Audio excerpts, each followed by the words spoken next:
Oh, I felt that one tap on it. Oh my God. Oh no, guys, another decent one. Oh, I felt the tap, man, as soon as it came on the drop.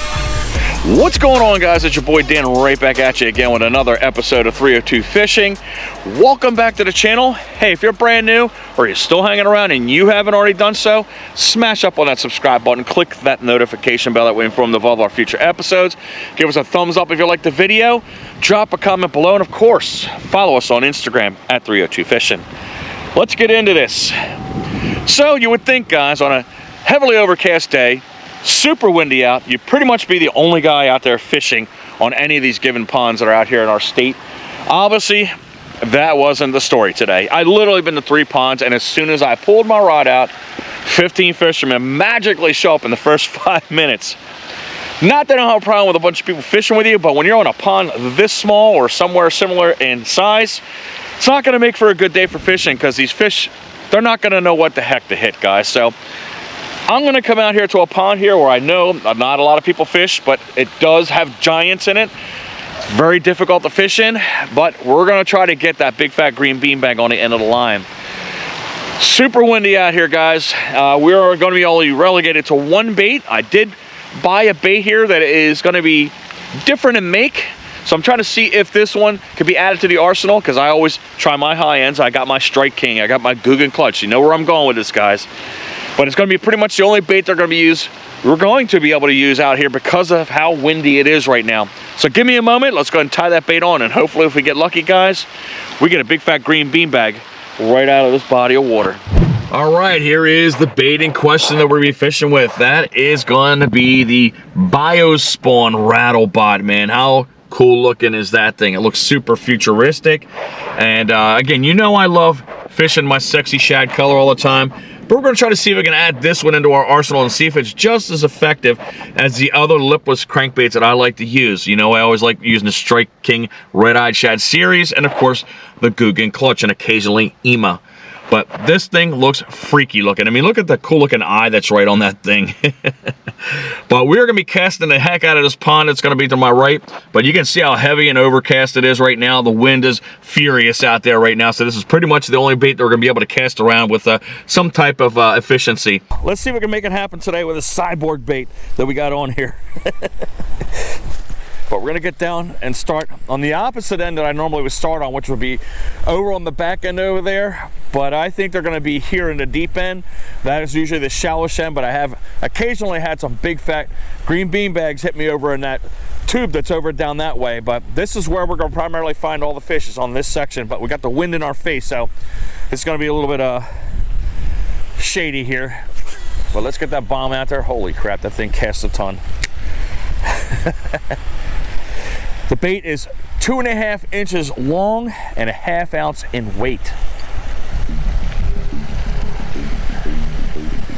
In the section I'm in right now, to the left of this fountain in front of me, oh, there's a fish right there, guys. Already, first hit. Wow. Oh my God, guys. Nice. Automatically, first cast, guys. Wow. Where's she at? Oh. How about that, guys?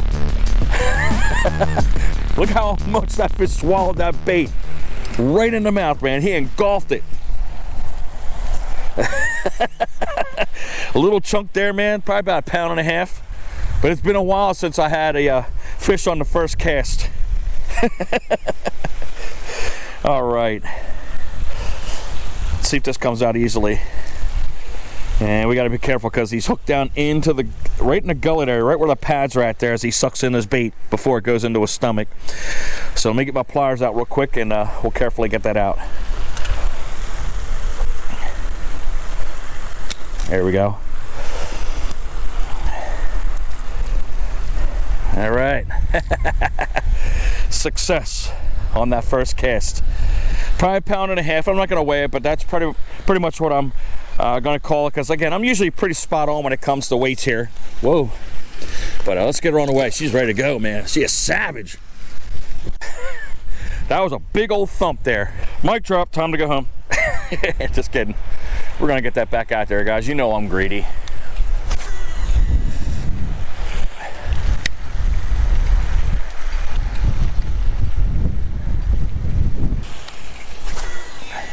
That's the fastest I've ever had a fish hit on this particular pond right here. Because it usually takes me hours to get to the first fish.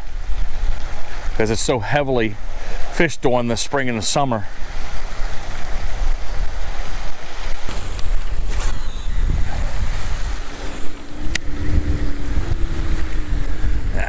We're over a tree here, guys. I'm hoping I can get it out. Where's the bait at? We're right over that pine tree. And hopefully I can get this thing to swing over pretty easily. There we go.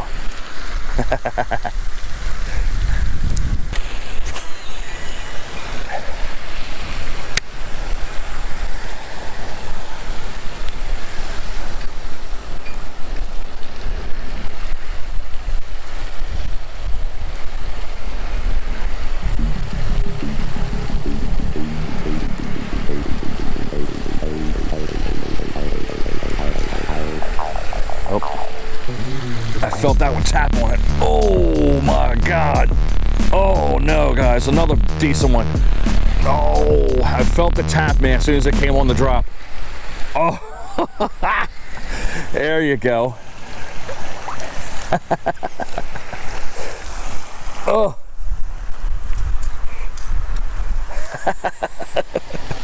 Look at how fat the belly is on that one, guys.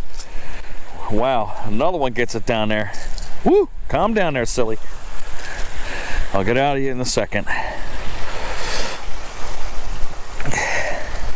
But pretty looking bass.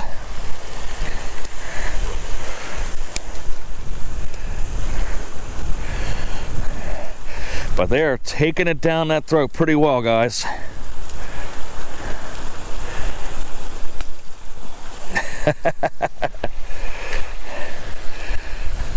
Maybe 2 pounds right there. Look how fat that belly is right there.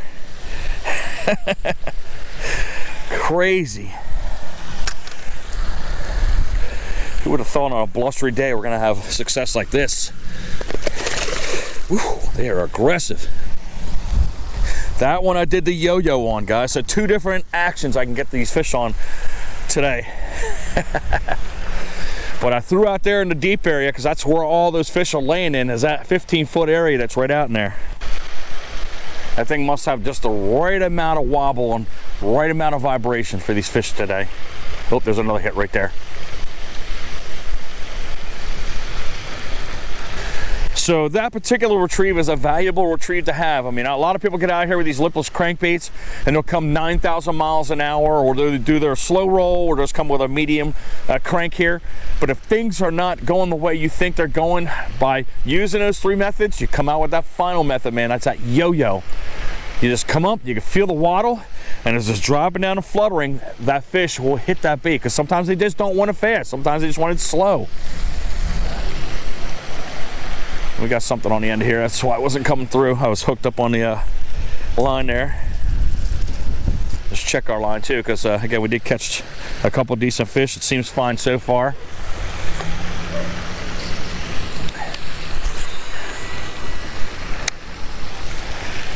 But I'm pleased how quick the start is on this pond here.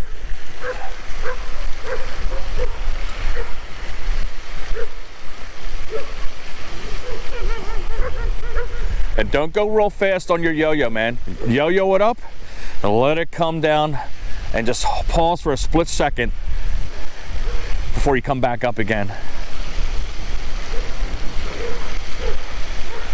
Because sometimes they might pick it up off the bottom too. Now, the small sacrifice you have when you're doing the yo-yo action is every once in a while when you pull the bait up and down like that, sometimes your trebles are going to get crossed, or sometimes the line will get crossed up in the trebles as well too. But again, it's a small little sacrifice you have to make to get the reaction that you want.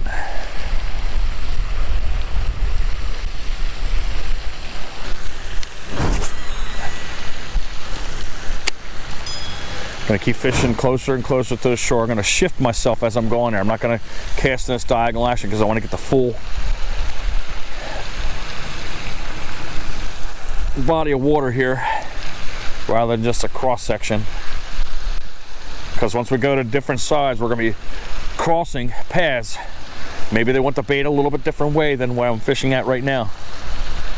It does sometimes happen like that. I am watching surfacing that's going on here. Probably bluegills or probably small gizzard shad. If you can see those two pipes that are right over there, those black pipes, that actually leads out into the St. John. So crazy fish come right through here when there's some flooding that goes on.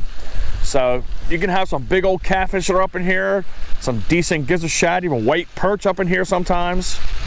You never know what you're gonna get. But one thing there is a plentiful amount of, even though they're tough to get, are bass. Ooh, we got a peak of sunlight here. Don't you threaten me with a slightly sunny day.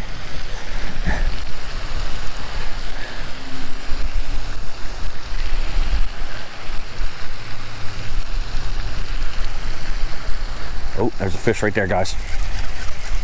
Nice. Oh, yeah, that's a good fight. That's a good fight. Yes. There you go. There you go, guys. All right. What a banner day today on this pond. They're not giants, guys, but I'm getting a lot of hits, which is really good. It's a pounder, but they are really swallowing this bait with ease. With this fish right here, we are definitely going to be checking our line and cutting it and retying it, because that's 3 fish we've caught off of this bait here. So I'm sure there's going to be some frays here and there, but off she goes. That yo-yo effect is really working today. You could tell these fish are beating this bait up, man. Look at the top of that bait, man, already. They are savaging this thing.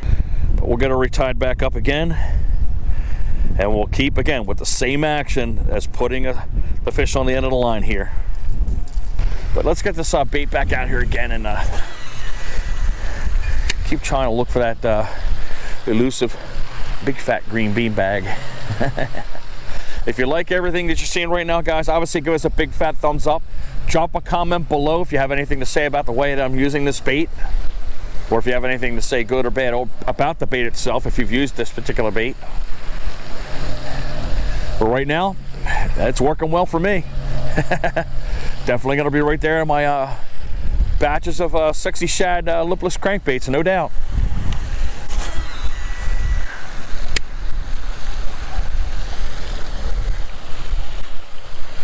I kind of figured we were going to have a decent day, man. Overcast days are always really, really good, guys, for fishing. But we'll throw a couple more casts from across the pond, and then we'll go right in the middle here and just bombing straight out towards the fountain. All right, let's get up on the end of this pond here. Oh, Lord. I stepped up on the edge of this thing that literally collapsed on me right there, guys. Big, gigantic divot. Oh, boy.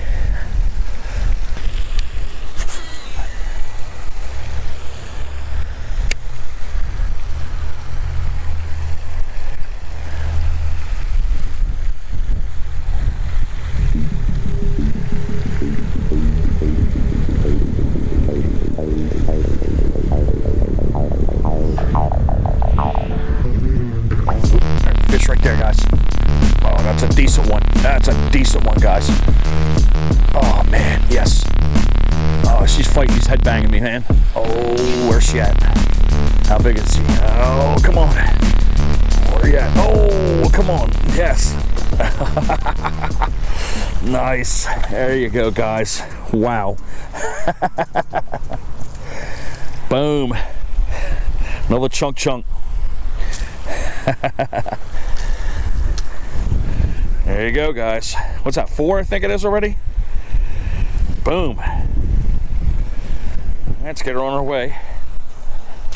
And she's gone.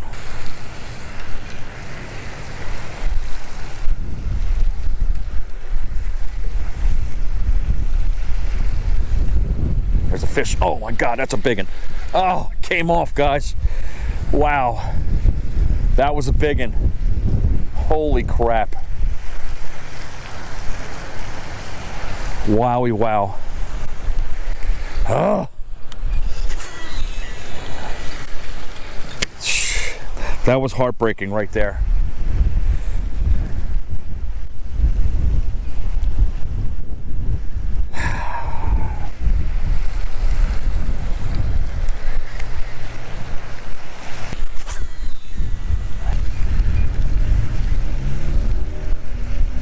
My gaps are a little bit longer when I'm jerking the bait up here, and I'm just pausing for maybe about 1.5 seconds rather than a second,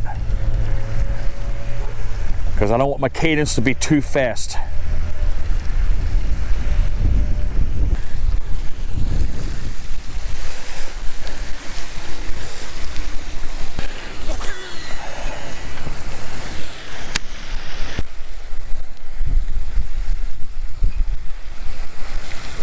Oh, there's a fish on right there, guys, way out there. There you go. Little dinker.